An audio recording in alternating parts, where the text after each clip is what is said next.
As you guys know, I want to do more Platinum Trophy videos. With Toy Story 5 coming out in June and my thoughts on it being very 50-50, Platinuming Toy Story 2's beloved video game makes a whole lot of sense. Also unrelated, but I just wanted to mention this because I've had this on my mind for like many months now, but something I've noticed is when people get into Platinum Trophy hunting, like, it's just instinct for them to read every trophy out loud, or at least most of them.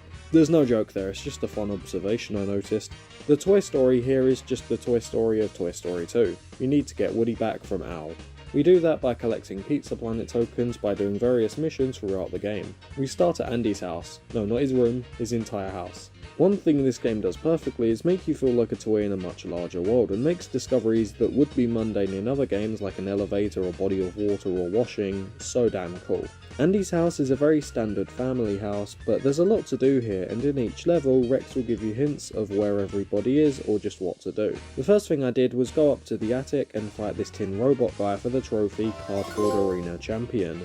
Oddly, you don't get it after beating the boss, you get it after collecting this Pizza Planet token. Okay, I guess? I shortly found Ham on the couch, who in each level will give you a Pizza Planet token for 50 coins. I like how they tied coins into a whole character gimmick here. It's pretty funny, but what's also pretty funny is how your so-called friends just sit around asking you to do things for them instead of helping us.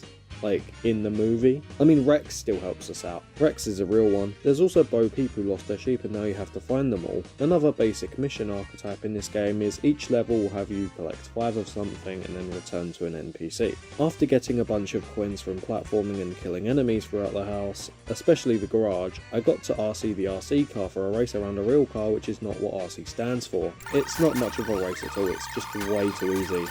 RC even throws a tantrum after he loses. For doing this, we get the trophy Fastest Space Ranger in town. Look at that sore loser. I quickly then got to Ham to give him coins in exchange for a Pizza Planet token, and not every mission gives us a trophy, which means we don't have to 100% the game, but a lot of them do. After finding 3 out of 5 sheep, I got to the basement, and sorry Ethan Winters, but Mia isn't here. She's dead. We see Mr. Potato Head, who in some levels he'll need you to get one of his limbs back in order to give you something that can help you out. This level though, it has a force field that honestly you don't need, just jump across the sludge, you're fine. I got a token here, then finished up the final mission of the level by returning the sheep to Bo Peep for the 3rd trophy, Buzz Lightyear Part-Time Shepherd.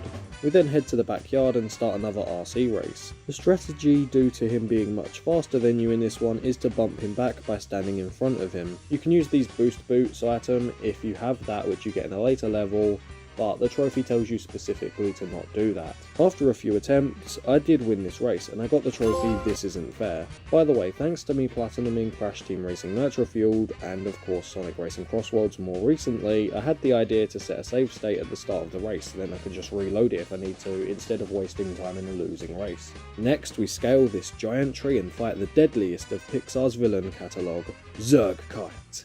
The risk here was more prevalent, as while the bosses are not hard at all, especially as dying just doesn't reset their health for some reason, this one fight had the risk of me being easily knocked down and having to climb back up, wasting my time. This is basically the King Bomb fight from Super Mario 64, but just better. We then get a Mary Poppins reference with the trophy, Let's Go Down a Kite. Sorry Kite Man, your show's cancelled. I did the last missions here, but the only one giving me a trophy was returning Sarge's Army Men. I also just want to mention here that the soundtrack is so good and so full of bangers. We then get our first boss fight level with nothing but the boss. It's a fun idea with you dodging and shooting a plane, but you barely have to move. After beating the boss, we get the trophy Buy Plane Crazy, and from this image, Buzz is crazy happy that the plane is by because he clearly wants some of that action. We head to a construction yard next, and one thing you'll notice is no 2 levels really feel the same. Each level's very different, it all stands out, and it makes each level more memorable because of that. The game just takes great advantage of being a toy. We get exploring that creative spark for a simple colour mixing challenge. The main structure has a boss on the top, but we're told that we need an upgrade from Steve Harvey over here to defeat the boss. Falling into the cement here gets you guaranteed to stick, and to be honest this trophy name joke was in fact guaranteed to stick, so it all checks out. Slinky has this challenge here, which is also a reoccurring challenge type.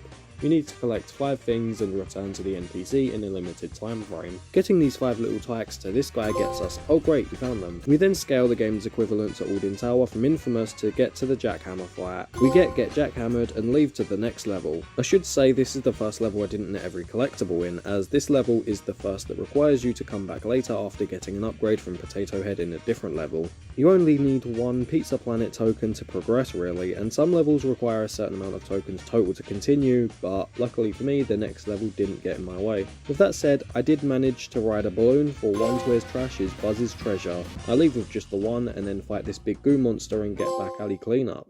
Buzz still has that derpy horny face because he enjoyed cleaning that slime's back alley, I can tell you that much. Next we wind up in Al's Toy Barn. This is probably the most well known level in the entire game, and it's not my favourite, but I can see why it may be others' favourites. The game does definitely take advantage of the small character in a big world trope. I got a prize unfiled for this platforming challenge on top of files, and completed the mascot skateboarding challenge twice for this trophy here, Rooster's Run. Not knowing what level this dinosaur fight is in, I left, but don't worry, I come back for him later. We then get to the better Al's Toy Barn level, the space section. I want to race against the UFO for the trophy full throttle, so I hope the alien inside of that ship is into a bit of choking. I next tried to get aliens for another trophy, and when I got 4 out of 5, I got to this arcade room and I used the claw machine for a token. I managed to get into this ball pit and grab the last alien and then return them to their mother, who is literally a mothership. This gets us, you have saved our lives, we are eternally grateful. I then got another token from Napoleon from Animal Farm. Laughter House! That sounds awesome! I love to laugh! I got to this boss fight against the second Buzz, who doesn't even have a fancy belt even though he should, they just copied the character model that you've been using. He's also in a car for some reason, it's a fun fight though. You can even bully him after the battle's won. Yes! I really do feel like a Dead by Daylight streamer now. I of course get the token and the trophy, well that should hold you till the court martial, and we head on over to this boss fight and get the trophy. I knew there was something I didn't like about that. Chicken jockey! Helping Potato Head here get his foot back while he does the Karate Kid pose, that gets us the grappling hook. I then, because I knew I needed the grappling hook for the alleyway level, I went back to said alleyway level and then got spin to win for beating this clown spinning top while only spinning like a Beyblade. And yes, he has got a Crash Bandicoot spin. I'm just glad I'm not playing the Crash Bandicoot clone I'm doing the video on. I decided before going back to the elevator to quickly get a total of 9 lives by just getting the life token in the first level a few times for to infinity and beyond, even though there's a lot of higher numbers than 9. Back in the elevator, I pulled a Ninjago and killed some snakes by spinning. I solved this puzzle for Wired and Ready. It feels pretty random, even if it isn't random. You know, kind of like the antidote making section in Resident Evil 3 Remake. Also, when coming back to this level later, I found out you can just do this in like 2 presses. I move on to Hal's penthouse and complete Bullseye's challenge of collecting horseshoes for him. For the trophy, Ride Like the Wind Bullseye. Also, Bullseye can speak in this game. We then end up back in the elevator and fight Zurg in a pretty decent fight for the trophy. So we meet again, Buzz Lightyear, for the last time. After this, we're at the airport because nothing beats a Jet 2 holiday. It's a pretty fun idea, honestly. The only trophy I got here was weighted success for collecting Rocky's weights and giving them to him. It's one of the time limit ones, by the way. I quickly then got back and beat this dinosaur without stepping in his goo for attentive space ace, as I did go to the next level briefly, but I needed the boost boots and Potato Head. I kinda had to help him here to actually get the boost boots, so I kinda had to go back anyway, may as well knock out a trophy. I get to the outside area again, and I get this trophy, Heli Helper. Yeah, I did this instead of what I needed the boots for, I don't know why I did that, but don't worry, we'll get back to it. The final boss required I have 40 Pizza Planet tokens total, so I have to of course go do cleanup and then come back. The trophies I got includes, this game is rigged for failing to get the token in the crane game 3 times. You're a better Buzz than I am for speaking in Rex in every non-boss level. Defeating the gunslinger with only charge shots. Well, aren't you the sweetest space toy I ever did meet for returning Jessie's critters to her for a token and a straw job behind the couch? How riveting for jumping on these lily pads. The great air duct race for winning a race in the air ducts. Plain Scavenger for returning Potato Head's mouth to him even though he could do without it for a while, to get these hover boots to then get to the top of this plane. Defeating Stinky Pete for prospective winner, defeating the blacksmith, and I then head onto the final boss. This fight is just Pete, the gunslinger and the blacksmith all together. It's a pretty good fight, pretty tough.